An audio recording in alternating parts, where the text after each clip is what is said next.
우리에게 주실 하나님 말씀은 사사기 보겠습니다. 사사기 20장 17절로 35절 보겠습니다. 제가 갖고 있는 성경으로 구약성경 396쪽입니다.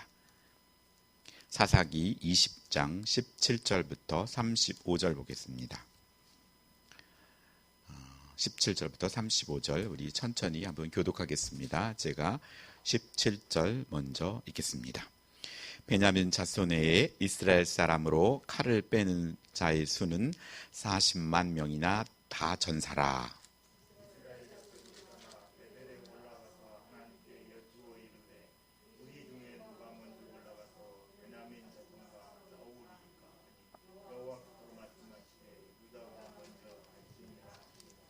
이스라엘 자손이 아침에 일어나 기브아를 대하여 진을 치니라.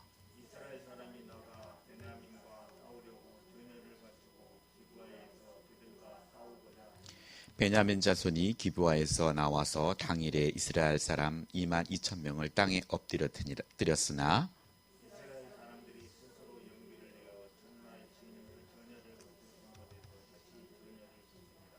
이스라엘 자손이 올라가 여호와 앞에서 저물도록 울며 여호와께 여쭈어 이르되 내가 다시 나아가서 내 형제 베냐민 자손과 싸우리까 하니 여호와께서 말씀하시되 올라가서 치라 하신지라.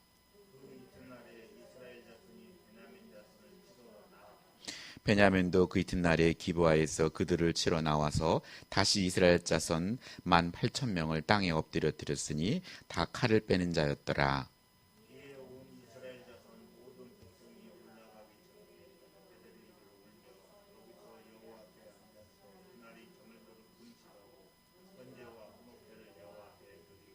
이스라엘 자손이 여호와께 물으니라. 그때에 하나님의 언약궤가 거기 있고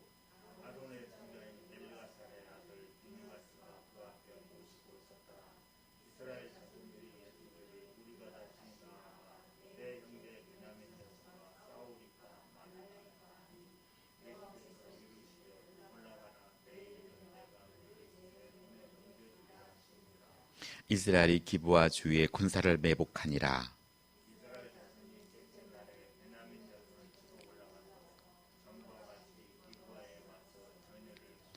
베냐민 자손이 나와서 백성을 맞더니 꾀임에 빠져 성읍에 떠나더라. 그들이 큰 길 곧 한쪽에 베델로 올라가는 길이요 한쪽은 기브아의 들로 가는 길에 백성을 쳐서 전과 같이 이스라엘 사람 30명가량을 죽이기 시작하며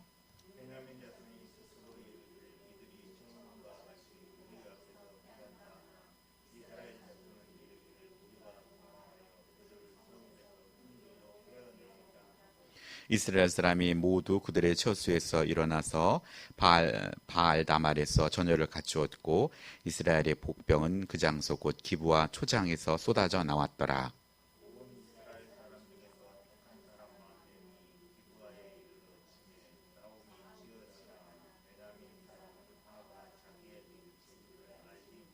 같이 읽습니다. 여호와께서 이스라엘 앞에서 베냐민을 치심해 당일에 이스라엘 자손이 베냐민 사람 2만 5천 명을 죽였으니 다 칼을 빼는 자였더라. 아멘. 네, 예배에 나오신 여러분을 예수님의 이름으로 환영합니다. 벌써 이렇게 4단계가 한 4주째 진행되고 있는 것 같습니다. 속히 정상으로 돌아와야 할 텐데 아직까지도 확진자들이 줄고 있지는 않은 것 같습니다. 하나님께서 그럼에도 불구하고 우리가 가족들과 또 이렇게 나오는 사람들만 이렇게 얼굴을 보고 있습니다. 특별히 이런 때일수록 믿음의 가장을 중심으로 한 가정의 예배와 또 말씀에 굳건히 선 가정들은 더욱더 굳건해지고 지켜나갈 수 있지만 그렇지 못한 경우에 참 어려운 시기를 맞고 있는 건 사실입니다. 오늘 저는 형제가 잘못이 보일 때라는 제목으로 말씀을 준비했습니다. 자꾸 보는 사람들만 주위에 볼 수 있는 그런 환경입니다. 많은 사람들을 접할 수 없고 직장에서도 가면 여전히 만나는 사람, 또 집에서도 여전히 만나는 자녀들, 또 아내와 남편, 이렇게 교회에서도 가깝게 보시는 분들 이렇게 보고 있습니다. 하나님께서는 믿는 우리의 간구하는 모든 것을 들어주시고 또 축복하여 주시기를 즐겨하는 분입니다. 이것은 자녀가 부모를 믿고 구하는 것처럼 믿는 우리에게 하나님을 아버지라 부르고 또 우리 자녀임의 특권인 것입니다. 그런데 우리는 오늘날 우리의 삶 속에서 우리의 기도가 응답되는 걸 경험하는 것보다는 때로는 우리가 그렇지 못한 경우를 또 많이 경험하고도 합니다. 왜 그럴까요? 그 이유를 우리는 오늘 본문에서 찾을 수 있습니다. 즉 범죄한 베냐민 지파를 징벌하기 위해서 11지파 연합군 40만 명이 오늘 26,700명의 전투에서 두 번이나 참패를 당하는 모습에서 그 해답을 찾아보려고 합니다. 우리의 신앙이 저절로 자라는 것이 아니라 모든 상황 속에서 하나님은 우리를 하나님 나라의 백성으로 훈련시키시고 또 승리를 주시는 합당한 수준까지 백성들을 끌어올리신다는 것입니다. 두 번의 기도를 거절하시고 세 번째 기도했어야 비로소 응답해 주시는 본문의 사건을 통해서 하나님께서는 우리에게 어떤 신앙의 수준을 요구하시며 또 어떤 방법으로 그 수준에게까지 끌어올려서 결국 승리를 주시는지 살펴보며 은혜를 나누고자 합니다. 26,700명의 베냐민 지파를 징벌하기 위해서 40만 명의 연합군이 편성되었습니다. 아무리 생각해도 이것은 베냐민 지파로서는 감당할 수 없는 싸움입니다. 상대가 안 되는 싸움입니다. 수적으로 15배나 많아서 이스라엘 연합군은 하나님의 뜻을 묻기보다도 우리 중에 누가 먼저 올라가서 베냐민 자손과 싸우리까 하고 오늘 묻는 것입니다. 사사기 1장 1절로 2절에는 하나님께서 이스라엘 자손에게 보라 내가 이 땅을 그 손에 넘겨주겠노라 라고 말씀하시지만 오늘 사사기 20장 18절에는 하나님의 약속의 말씀이 없습니다. 즉 그 손에 넘겨주겠다는 말씀이 없는 것입니다. 하나님께서 그저 유다가 먼저 갈지니라 라고 말씀합니다. 사사기 1장 1절과 2절에도 여호수아가 죽은 후에 이스라엘 자손이 여호와께 여쭈어 이르되 우리가 가운데 누가 먼저 올라가서 가나안 족속과 싸우리까 하며 여호와께서 이르시되 유다가 올라갈지니라 보라 내가 이 땅을 그의 손에 넘겨주었노라 라고 말씀을 시작하지만 출애굽하고 광야를 거쳐 가나안 땅에 정착하고 땅의 분배를 받은 이스라엘의 12지파의 싸움의 대상은 이제 가나안 족속이었던 반면에 이제는 사사기 마지막 부분에 와서는 지금 형제 지파인 베냐민 지파와 전쟁을 하려고 하는 것입니다. 1장의 가나안 족속과의 전쟁 때에도 20장의 형제와 전쟁할 때에도 이스라엘 백성은 여전히 여호와께 여쭈었다고 말합니다. 이스라엘 백성이 여호수아가 죽고 그 세대의 사람들이 죽자 그 후에 다른 세대는 여호와를 알지 못하고 여호와께서 이스라엘 위하여 행하신 일도 알지 못하였다고 성경은 기록합니다.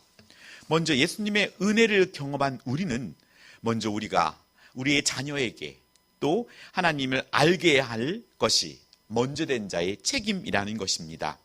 가장 가까이에 있는 자녀들과 때로는 남편과 아내에게 있어서 믿음이 연약한 자, 또 아직도 예수님을 구주로 영접하지 않은 자들에게 오늘 우리는 예수님의 모습을 보여 믿는 자로서의 모습을 나타내어야 한다는 것입니다. 마태복음 28장 20절의 말씀처럼 내가 너에게 분부한 모든 것을 가르쳐 지키게 하라 라는 말씀을 하십니다. 오늘 최적의 조건이 가정입니다. 우리의 자녀들을 가르치기에 어려서부터 부모만을 바라게 되는 상황 속에서 아이들은 무조건적으로 부모가 주는 것을 먹게 되어 있습니다. 그런 상황 속에서 오늘 우리의 자녀들을 또 다음 세대들을 하나님의 말씀으로 양육하기에 가장 좋은 최적의 조건이 가정이며 또 어린 아이들입니다. 우리는 단순히 우리의 욕심을 따라 살아가기보다 나중된 자에게 가르치는 자의 책임이 있다는 것을 의식하며 살아가야 한다는 것입니다. 반면에 이스라엘 백성은 해가 거듭할수록 하나님을 더 의지하며 신앙이 성장한 것이 아니라 가나안의 우상 문화를 물들어서 하나님을 왕으로 모시고 하나님의 다스림을 받는 것이 아니라 성경은 사사기를 사람이 각기 자기 소견에 옳은 대로 행하였다고 기록하고 있는 것입니다. 이스라엘 백성이 싸워야 할 적은 하나님의 말씀에 순종하지 못하고 또 쫓아내지 못한 가나안 족속들을 통한 우상 문화와 세속적인 문화의 영향을 받아 동화되어가는 내부의 악한 영과의 싸움이었던 것입니다. 동족 간의 전쟁의 원인은 첩을 맞이한 어떤 레위인으로부터 시작됩니다. 행음을 하고 자기를 떠난 첩을 다정하게 다시 데려오고자 하는 과정에서 기브아에 들어가 에브라임 산지 사람인 한 노인의 집에 유숙하게 됩니다.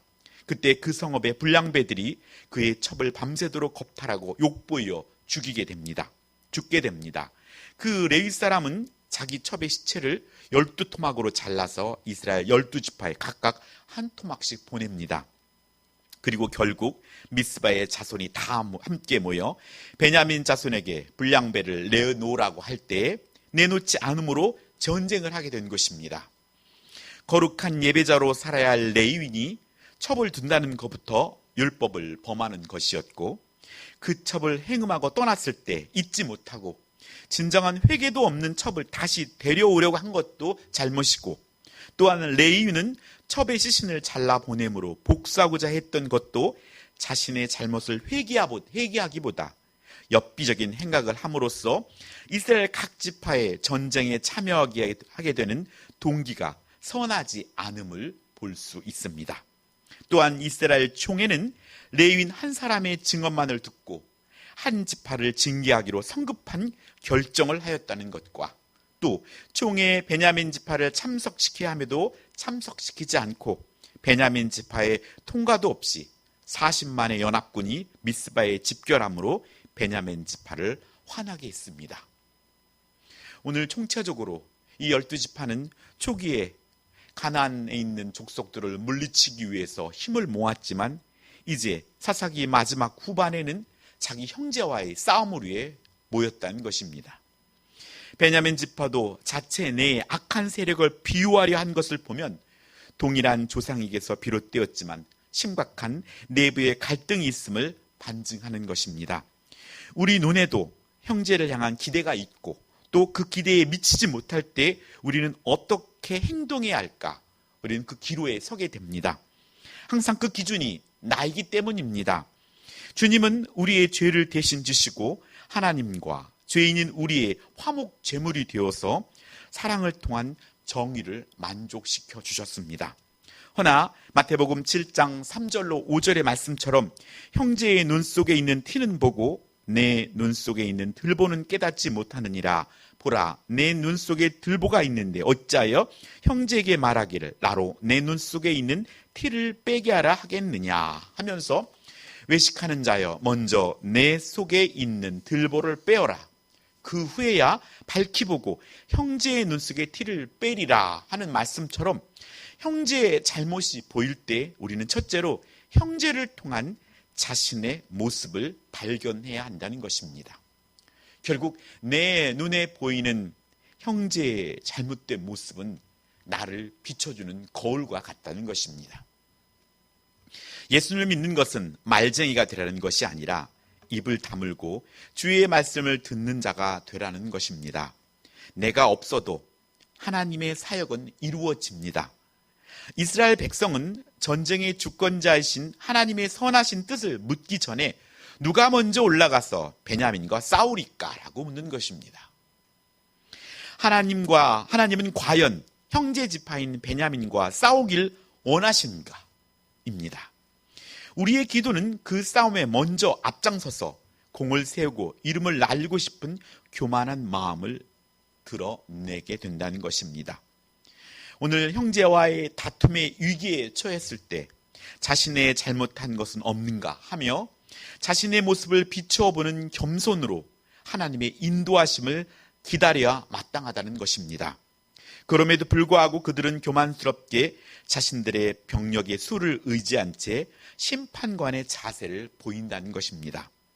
가늠하다 현장에 잡힌 여인을 끌어다 예수님 앞에 놓고 예수님을 시험했던 서기관과 바리새인처럼 어떻게 예수님이 처리할까, 험만 잡히면 달려드는 것 같은 자세로 형제를 대하는 지경에 이스라엘은 지금 처해져 있다는 것입니다. 사랑 없는 정의는 무자비합니다. 교만한 가운데 하는 간구는 허공의 메아리일 뿐 소수의 베냐민 지파의 참패를 당했던 것입니다. 교만한 상태에서 드리는 기도는 응답을 받을 수가 없습니다. 바리새인의 기도를 주님께서 꾸짖으셨듯이 교만은 하나님의 축복의 통로를 막는 장애물이기 때문입니다. 완전한 승리를 장담한 연합군은 뜻밖의 참패에 어리둥절했을 것입니다.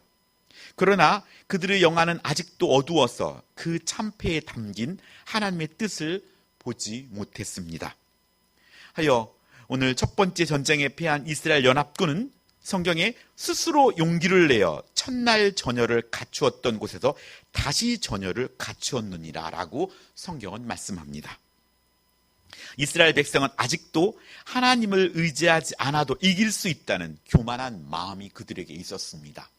왜냐하면 그들에게는 숫자가 많았기 때문입니다. 스스로 용기를 내어라는 말은 아직도 37만 8천 명으로 2만 6,700명 정도는 이길 수 있다는 것입니다.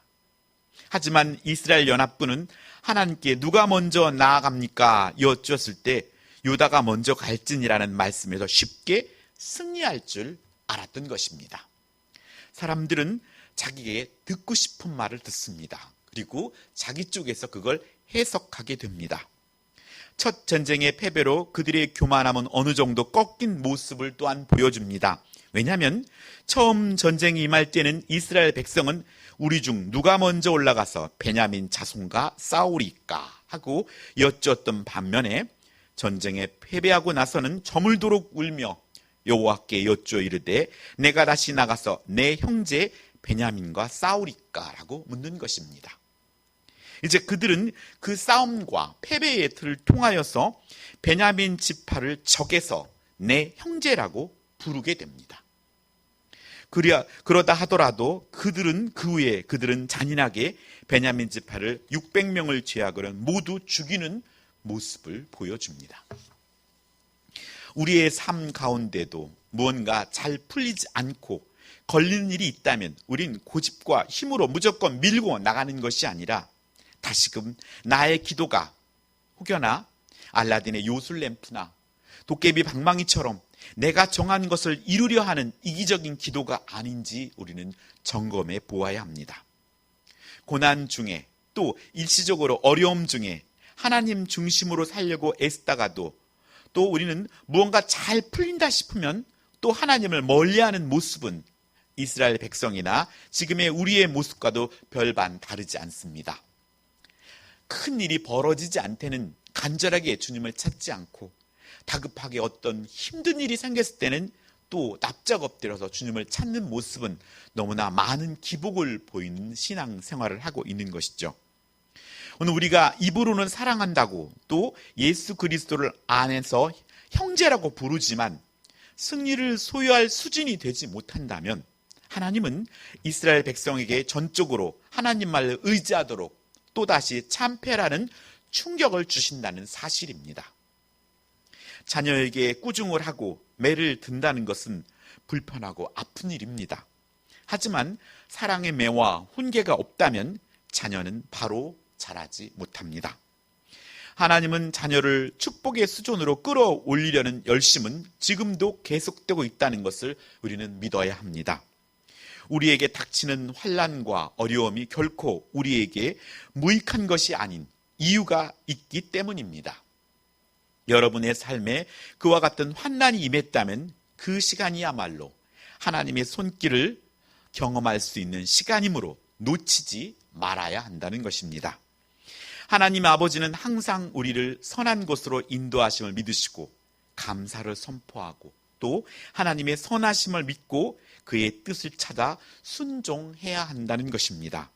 형제의 잘못이 보일 때 둘째로 나의 입장에서가 아닌 하나님의 입장에서 해결해 나가야 한다는 것입니다. 한 번의 패배는 고개를 우연으로 오늘 한 번의 패배는 또 그들이 고개를 우연으로 받아들일 수 있습니다. 그러나 수적으로 우세에도 불구하고 2번씩이나 참패를 당한 이스라엘 연합군은 이 사태를 우연으로 넘길 수 없었을 것입니다. 첫 번째 전장에서 패배하고 죽은 이스라엘 자손은 22,000명이었고 두 번째 전장에서 패배해서 죽은 사람은 18,000명으로 합은 4만 명이 죽었습니다. 이 숫자는 이스라엘 연합군의 10분의 1에 해당하는 숫자입니다. 10분의 1이 죽었다는 것은 이스라엘 백성의 죄값은 모두 죽어 마땅하다는 것입니다. 오늘 허나 하나님은 우리의 그런 모습에도 긍휼히 여기시고 기회를 주신다는 것입니다. 이스라엘 백성은 그때에서야 자신의 모습을 돌아보고 되고 모두 하나님 앞에 나와 울며 금식하며 번제를 드립니다. 그리고 겸손히 낮아진 심령으로 내가 다시 나아가 나의 형제 베냐민 자손과 싸우리까 하고 또 묻습니다. 하나님은 우리에게 있는 최소한의 매를 통해서 우리가 빨리 깨닫고 돌아오기를 바라십니다. 이스라엘 백성은 모든 해결책이 오직 하나님께만 있다라는 겸손하고 간절한 마음으로 하나님께 의뢰하게 됩니다. 내가 뭔가 할 수 있다고 생각할 때 하나님은 나를 통해 일하시지 않고 내가 부족하다고, 나를 도와달라고, 내가 할 수 없다고 할 때 주님은 그때부터 일을 시작한다는 사실입니다.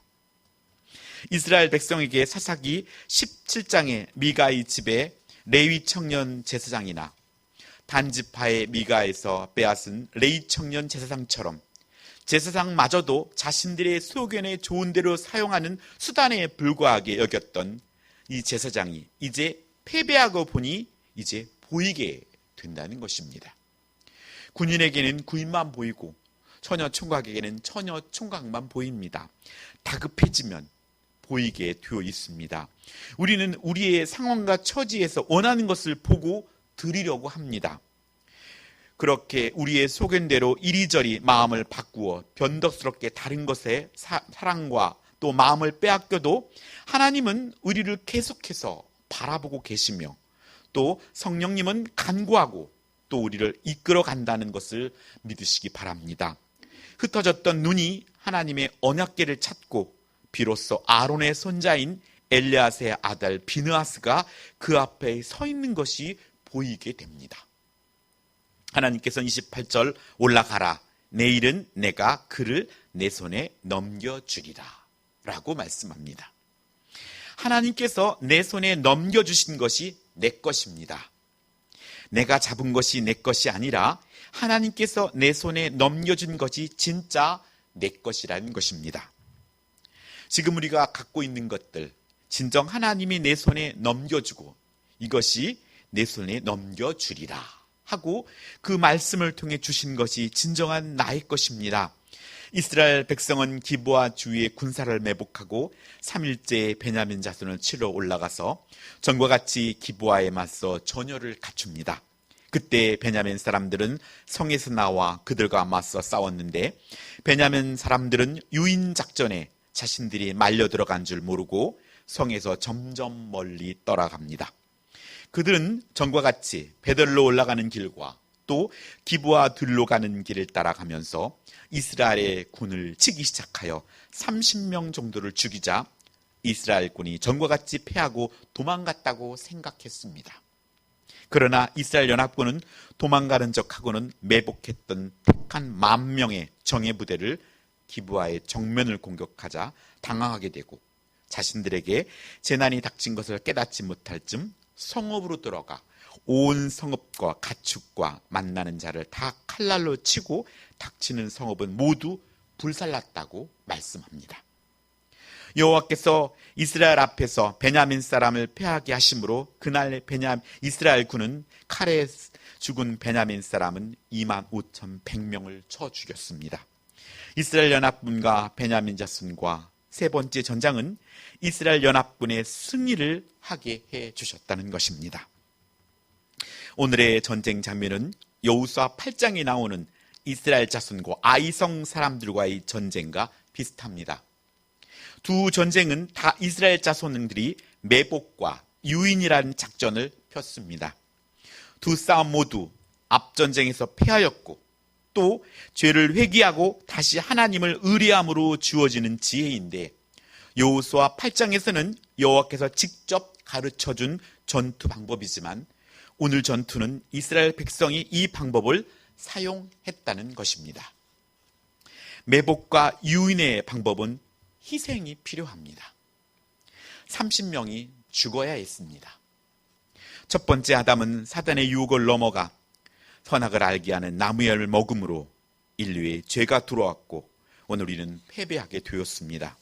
그러나 두 번째 아담 대신 예수님은 부활이라는 복병을 매복하셨고 십자가에서 죽으심으로 사단은 승리를 장담했을지 모르지만 예수님은 부활하심으로 죄와 사망의 권세를 단번에 깨뜨리고 부활의 첫 열매가 되어주셨습니다. 오늘 형제의 잘못이 보일 때 셋째로는 지체로서 함께 회개하고 하나님의 뜻을 듣고 행해야 한다는 것입니다. 항상 이 지체의식을 우리는 가져야 합니다. 나라는 것입니다. 우리라는 것입니다. 사랑하는 성도 여러분, 형제는 적이 아닙니다.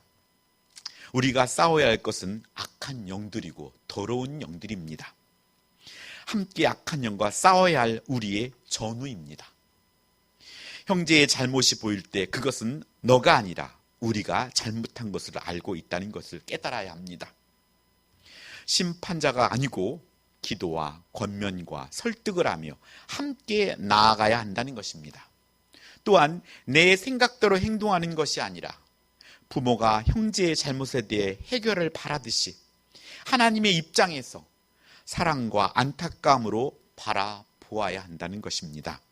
그래서 한 형제로서 그를 도와주지 못한 잘못을 함께 회개하고 하나님의 뜻을 묻고 주신 말씀을 실천하는 것입니다. 부부는 한 몸입니다. 너와 내가 다른 별개가 아니라 그가 아프면 내가 아파야 되고 그가 기쁘면 내가 기뻐야 하는 한 몸이라는 사실입니다. 형제의 잘못은 적과 싸움과 같이 승리했다고 기쁨을 누리기보다 형제의 패배는 함께 안타까워야 하는 것이었습니다. 올라가라, 내일은 내가 그를 내 손에 넘겨주리라. 우리가 자녀와 우리 남편과 아내 또 형제와 부모를 주께로 인도하고 복음을 전하는 일은 쉽지 않습니다. 내가 천국 백성이라는 우월 의식이 아닌 하나님께서 내게 책임지라고 한 영혼들이라는 사실입니다. 궁일한 마음을 하나님께 구하여 가까이 있는 형제를 바른 길로 인도하고 또 죄악의 자리에서 탈출할 수 있도록 기도하고 권면하는 일은 우리의 책임입니다. 지금 세상은 위로와 평안을 원하고 있습니다. 지금이 하나님의 자녀로 복음의 씨앗을 뿌릴 적기입니다. 봄에 씨앗을 뿌립니다.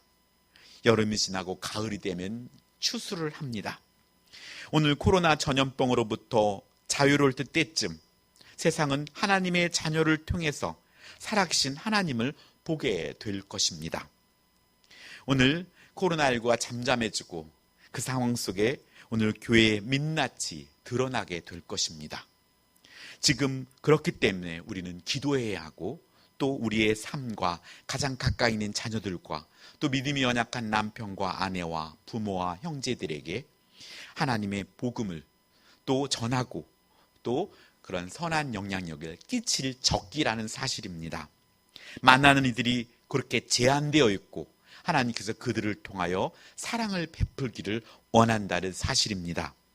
마태복음 6장 34절에 주님은 내일 일을 위하여 염려하지 말라. 내일 일은 내일이 염려할 것이요 한날의 괴로움은 그날에 족하다고 말씀합니다.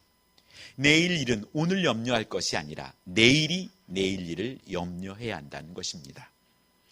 나와 연결된 형제에 대한 책임, 이것이 나의 십자가임을 알고 화평케 하시는 주님의 마음으로 내 눈에 귀에 들리게 하신 하나님의 뜻을 묻고 그러기 위해서 오늘 우리는 기도의 자리에 무릎을 꿇어야 합니다.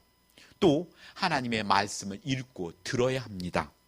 그래서 하나님이신 능력과 지혜를 구함으로 지금 이때 가까이 있는 우리 형제들에게 복음의 씨앗을 뿌리고 착한 하나님의 자녀로서의 선한 영향력을 끼칠 가장 좋은 적임을 잊지 말고 남은 한 주간도 예수 그리스도의 이름으로 사랑을 실천하고 베풀며 또 우리 형제들을 위해 권면하고 기도하며 우리의 한 가정과 우리 재건 남솔교회와 모든 공동체들이 예수님의 이름으로 승리하기를 간절히 소원합니다. 기도하겠습니다. 하나님 아버지 감사드립니다. 인정 우리의 삶이 만나는 이들, 우리가 바쁘다고 가정을 등한시하고 세상에서 바쁘다는 핑계로 많이 돌아다녔고 또 그렇게 영양가 없는 사람들을 많이 만나고 다녔습니다.